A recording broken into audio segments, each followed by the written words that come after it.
Herkese merhaba. Dünya liderlerinin sahip olduğu en önemli şey güçtür. Büyük nüfusları kontrol etmek, ekonomileri de yönetmek ve hatta ulusal ordulara komuta etmekle sorumludurlar. Bu kadar çok sorumlulukla bir ülkenin liderinin en iyi güvenliği sağlamak için oldukça fazla paralar harcaması gerekir. İşte dünyanın en muazzam güvenlik detaylarıyla korunan liderleri.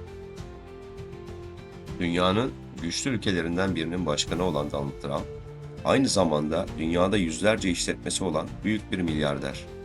Onun siyasi konumu, kişisel serveti ve güvenlik sevgisi, milyarder başkanın görev süresinin güvenlik harcamalarıyla rekor kırmasının nedenlerini oluşturuyor. Önceki başkanların ve ailesinin korunması ülkeye yılda yaklaşık 12 milyon dolara mal olurken, Trump'ın görev süresi bu rakamı inanılmaz bir şekilde 29 milyon dolara çıkardı.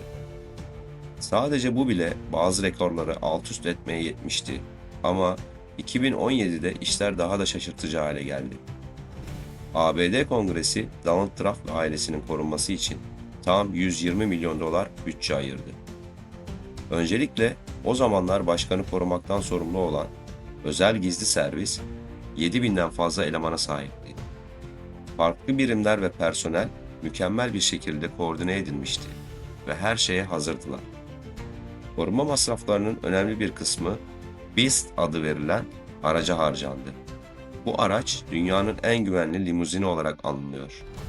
Limuzin 5 inç kalınlığında zırh kaplaması, 5 kat kurşun geçirmez cam, kimyasal saldırılara karşı iç kısmı vakumla kapatan 8 inç kalınlığında kapılarla geliyor. Lastikler patlasa bile tam işlevselliği koruyabilen çelik jantlarla donatılmış. Yakıt tankı patlamaya ve sızmalara karşı iyi izole edilmiş. İçeride kimyasal acil durumlarda kullanılmak için kendi oksijen tankı var. Bu muhteşem arabanın bagajında bir yangın söndürme sistemi, göz yaşartıcı gaz ve duman perdeleri, başkanın olası bir durumda zarar görmesine karşı kan nakli yapılabilmesi için kan torbaları bulunuyor. Başkanlık konvoyu nereye gidecek olursa olsun her zaman hazır 30'dan fazla araçtan oluşuyor. Konvoyun en önünde genellikle birkaç normal polis aracı ya da yerel bölgeden motosikletler. Bunlar yolu açmak ve durumun güvenli olduğundan emin olmakla görevliler. Polis araçlarının hemen arkasında ise bölgedeki yolu açan pilot araçlar bulunur ve genellikle doğrudan konvoyun önünde yer alırlar. Aynı zamanda konvoyun içinde olası bir saldırıyı şaşırtmak amacıyla başkanın aracından birkaç tane daha bulunuyor. Bu sayede başkanın hangi araçta olduğunu bilmek oldukça zorlaşıyor. Başkanın arkasında giden bir ekip, içerisinde yine özel olarak oluşturulmuş olası bir saldırı durumunda bölgeyi kontrol altında tutmak için özel eğitim almış korumalar bulunuyor. Gözcü kule adı verilen her türlü elektronik saldırı durumunu engellemek, konvoy arasında iletişim kurmak için tasarlanmış minibüsler var. Bunların arkasında ise siyah bir ambulansa benzeyen ve herhangi bir biyolojik tehlikeyle başa çıkmak için tamamen donanımlı bir risk azaltma birimi var. Tüm ekip, başkan nereye giderse gitsin, onunla birlikte seyahat ediyor. İster bir öğle yemeği randevusu, ister yurt dışında bir seyahat. Ekipteki araçların yanı sıra çok sayıda başka araç da var. Trump'ın güvenliğini sağlamak için kullanılan birçok jet ve savaş uçağı mevcut. ABD'nin bir numaralı vatandaşını korumak için oluşturulan K-9 birimleri, acil müdahale ekipleri, keskin nişancılar, motorize birlikler ve başkanın güvenliği için emirleri yerine getiren özel operasyon ekipleriyle dolu. Rusya'nın devlet başkanı Vladimir Putin'in arkasında büyük ve çekici bir hedef olduğunu görmek kolay. Bu yüzden 2000 yılından beri iktidarda olan eski KGB ajanı, güvenliği ve sağlığı konusunda aşırı takıntılı. Başkan Putin her zaman olası bir suikaste karşı tetikte. Rusya'nın Federal Koruma Servisi içinde özel olarak oluşturulan Musketeers adı verilmiş bir birim tarafından korunuyor. Bu özel birim hakkında pek bir şey bilinmiyor. Mevcut bilgilere göre bu birim için psikolojik ve aşırı fiziksel dayanıklılık başta olmak üzere çok zor testlerden geçen kişiler seçiliyor. Rus yapımı 9 milimetrelik zırh delici tabancalarla donanmış ekip, yakın mesafeden gelebilecek saldırılara karşı koruma sağlamak için kalkan görevi gören özel çantalara sahip. Rusya'nın bir numaralı vatandaşı herhangi bir yolculuğa çıkmadan aylar öncesinde ileri düzeyde keşifler yapılarak güvenli rotalar oluşturuluyor. Nerede kalacaksa orası da detaylı bir denetlemeden geçiriliyor. Putin yola çıktığında ağır zırhlı minibüslerden oluşan etkileyici bir konvoyun ortasında seyahat ediyor. Bu minibüslerden bazılarında tank savar, el bombası atıcıları, taşınabilir havadan savunma füzeleri ve diğer gelişmiş silahlarla donanmış askeri özel kuvvetler var. Putin'in güvenlik takıntısı onu kamuya çıkarken keskin nişancılardan yoksun bırakmıyor. Dışarıda her an bir tehdit çıkarsa hemen müdahale etmek için bekleyen kişiler var. Tüm bunlar Putin'in korumasını sağlamak için yapılıyor. Özel birlik korumaları 35 yaşına geldiğinde değiştiriliyor ve genellikle önemli ve güçlü yeni pozisyonlarla ödüllendiriliyorlar. Putin'in özel koruma ekibi her yiyecek ve içeceği olası zehirlenme ihtimaline karşı önceden tadarak standart prosedürlerin dışında güvenliği sağlamak için özel bir çaba gösteriyor. Erdoğan, Türkiye'nin Cumhurbaşkanı olmasının yanı sıra dünya çapında büyük bir popülerlik kazandı. Türkiye siyasetine uzun yıllar hizmet eden Erdoğan, belediye başkanlığından Cumhurbaşkanlığına kadar tırmandı. Bunu yaparken etkileyici güvenliği sayesinde her zaman güvende olması gerektiğini biliyor. Cumhurbaşkanı Erdoğan'ın sürekli yanında 60 kişilik geniş bir koruma ekibi bulunuyor. Nereye giderse gitsin etrafında onu koruyan bir sürü insan var. Ama bu kadarla da kalmıyor. Ziyaret ettiği yerlerde en az 100 keskin nişancı da etrafında konumlanmış durumda. Her türlü tehlikeye karşı dikkatli bir şekilde onu izliyorlar. 100 keskin nişancı fazla gibi görünebilir ama bu onun için sıradan bir gün. Tehdit seviyesinin daha yüksek olduğu günlerde bu sayı 3000'e kadar çıkabiliyor. Bu keskin nişancılar sadece sayıca fazla olmakla kalmıyor, aynı zamanda son derece iyi eğitimliler. Birinin normal insanlardan farklı davranışlar göstermesi halinde şüpheli konumuna düşerek direkt olarak korumaların takibine giriyor. Başkan Erdoğan yolda olduğunda ona üst düzey korumalı bir güvenlik konvoyu tahsis ediliyor. Başkanın etrafında 12 lüks araçtan fazla eskort olabiliyor. Ve tabii ki bu araçlar başkanın korumasını sağlamak için her türlü masraftan kaçınmayan özel güvenlik ekibiyle dolup taşıyor. Bu noktada muhtemelen fark ettiğin bir başka şey de Başkan Erdoğan'ın korumaları hem silahlı hem de ileri düzeyde eğitimlerden geçmiş özel insanlar. Türk yapımı Yavuz 16 ve MPT-76 gibi silahlar kullanıyorlar. MPT-76 Türklerin ulusal piyade tüfeği olarak adlandırıldığı silah. Yavuz 16 Türk Silahlı Kuvvetleri'nin standart silahı ve ülkedeki neredeyse her güvenlik görevlisi Erdoğan'ın korumaları dahil bu silahı taşıyor. Milli piyade tüfeği olarak adlandırılan bu silah 600 metreye kadar etkili menzil sunuyor ve saniyede 800 metre mermi hızıyla dakikada 600 atış yapabiliyor.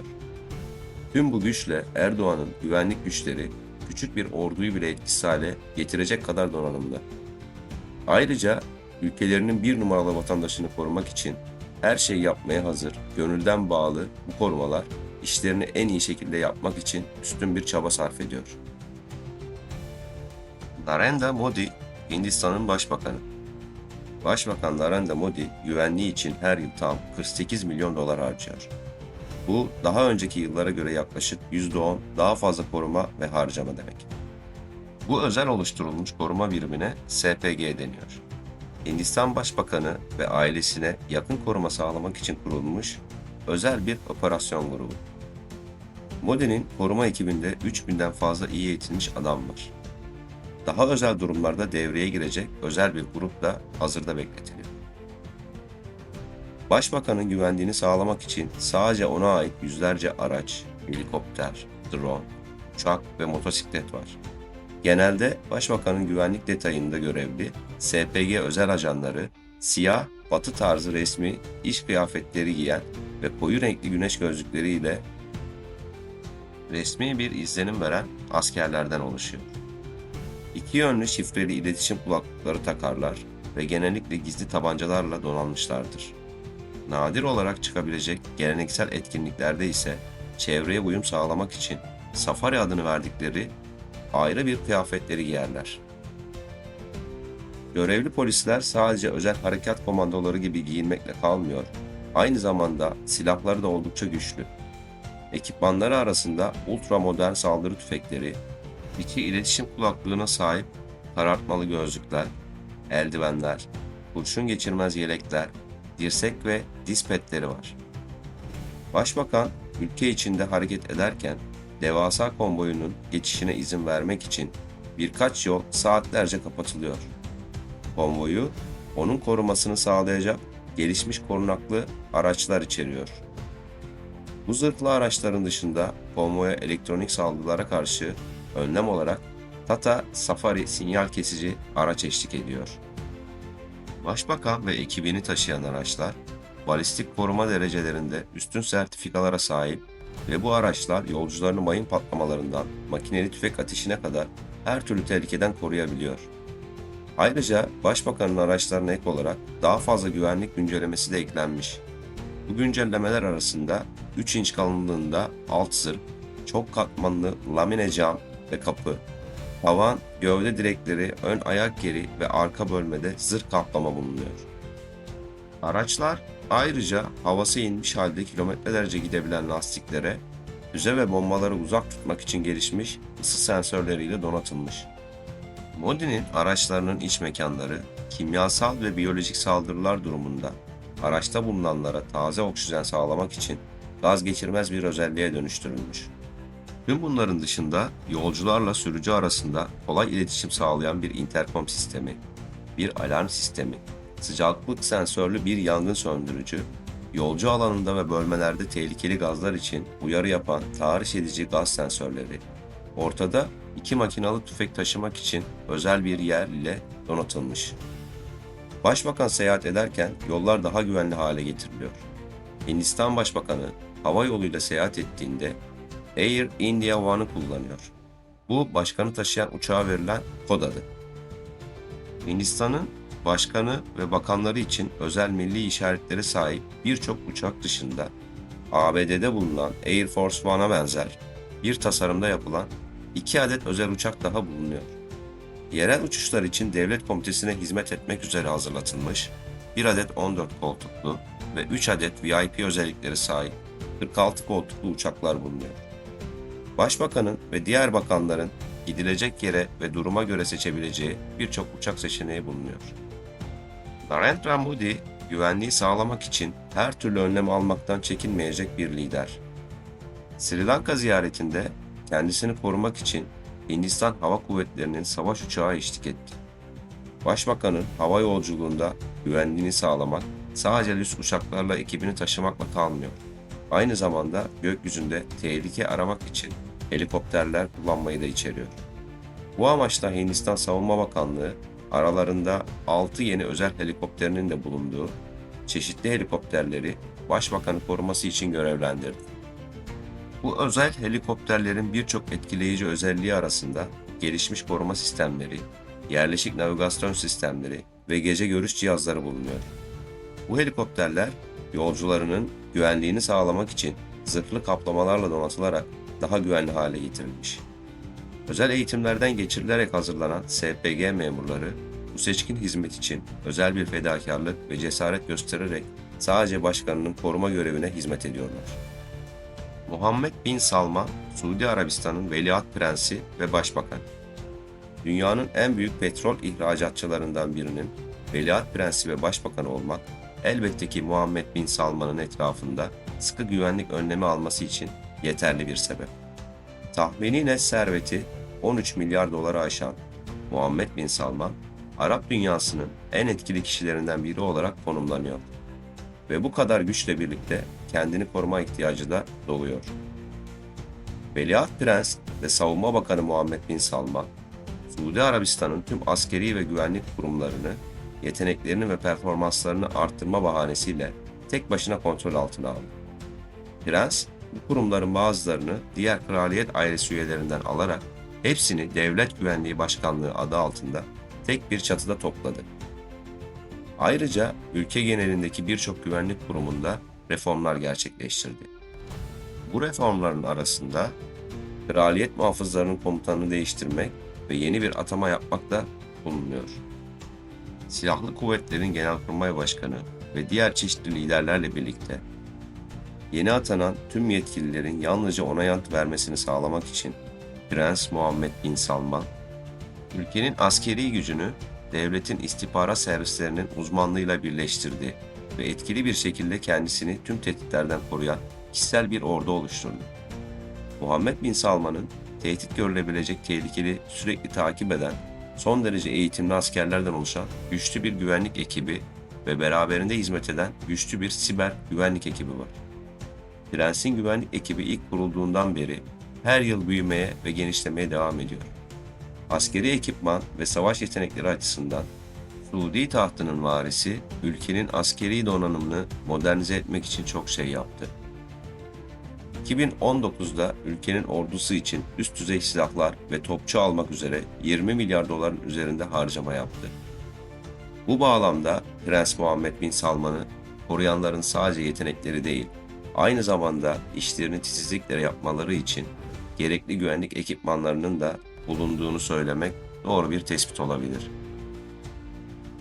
Kuzey Kore'nin devlet başkanı Kim Jong, demokratik bir yönetim sisteminde olmadığı için düşmanı eksik olmayan ve üst düzey korunması gereken bir lider.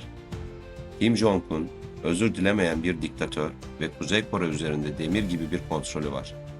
Popüler olmayan saltanatı göz önüne alındığında, muhalif güçlerin çıkması beklenen Kuzey Kore'de diktatör liderin her sorunu tespit edebilecek güvenlik önlemlerini alması gerekir. Nereye giderse gitsin, Kuzey Kore'nin bir numaralı vatandaşı özel eğitimli askeri bir birim tarafından korunuyor. Diktatör yolda giderken başkanlık aracı her zaman şık giyinmiş bir ekip tarafından korunuyor. Güvenlik görevlilerinin hepsi son derece düzenli, disiplinli ve fiziki açıdan fit olmalı. Çünkü çoğu zaman Kim Jong-un arabasının yanında koşmaları gerekebiliyor. Koşan güvenlikçiler girmesi hiç kolay olmayan birçok testten geçirilmiş özel bir güvenlik ekibi. Bu özel koruma ekibine girmek için en önemli şartlardan biri boyunuzun Kuzey Kore Devlet Başkanı ile aynı olması gerekiyor.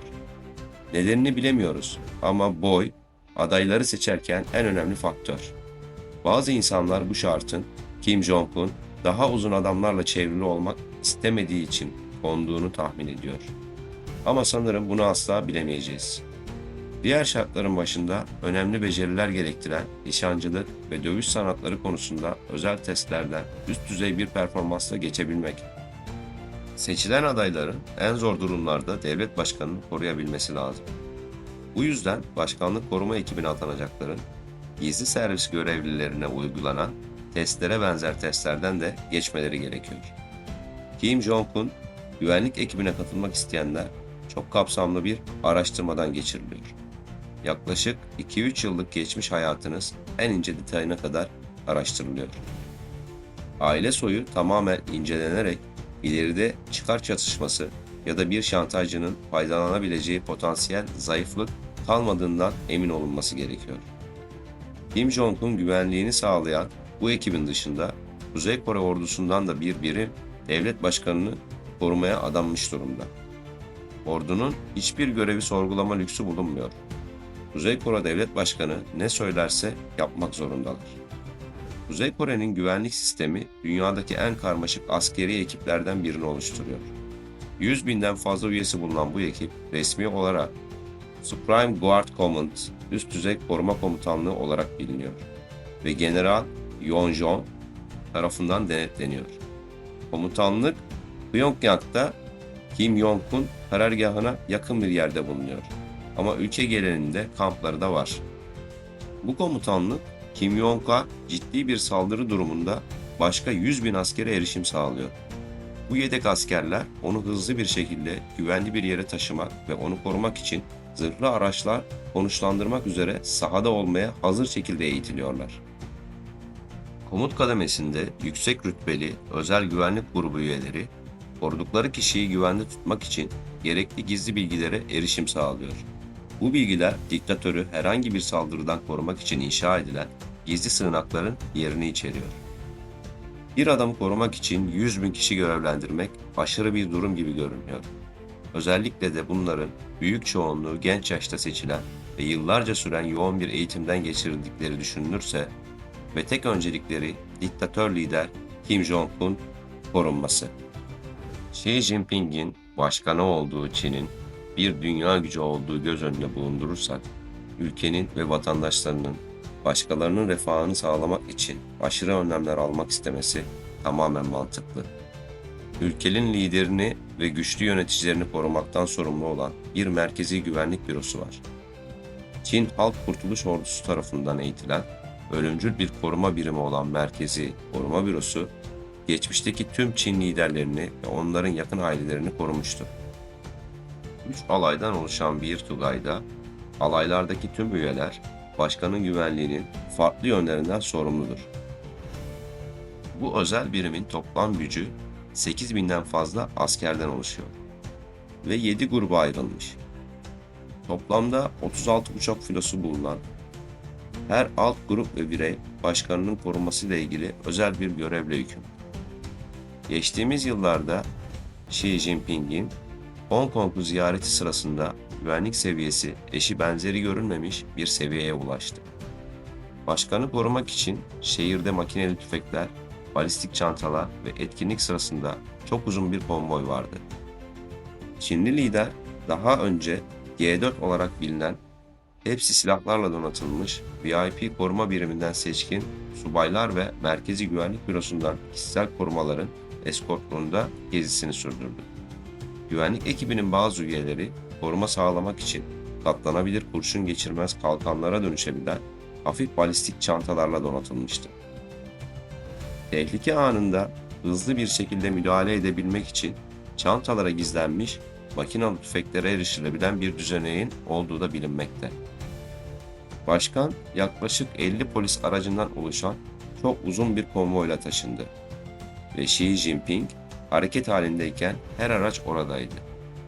Xi Jinping'in kendisinin güvenli bir şekilde yolculuk etmesini sağlayan özel korumalarla donatılmış lüks bir Çin aracına sahip. Tüm bunların yanında hava saldırılarına karşı hava koruması için bir hükümet helikopteri vardı.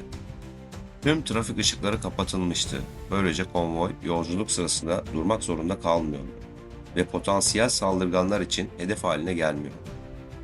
Bir adamın güvenliğini sağlamak için bunların hepsi biraz abartı gibi görünüyor ama en azından Çin başkanının asla arkasını kontrol etmesine gerek kalmıyor. Gördüğünüz gibi dünyanın en iyi korunan liderleri hakkında araştırmalarımıza dayanarak birçok bilgiyi sizlerle paylaştık.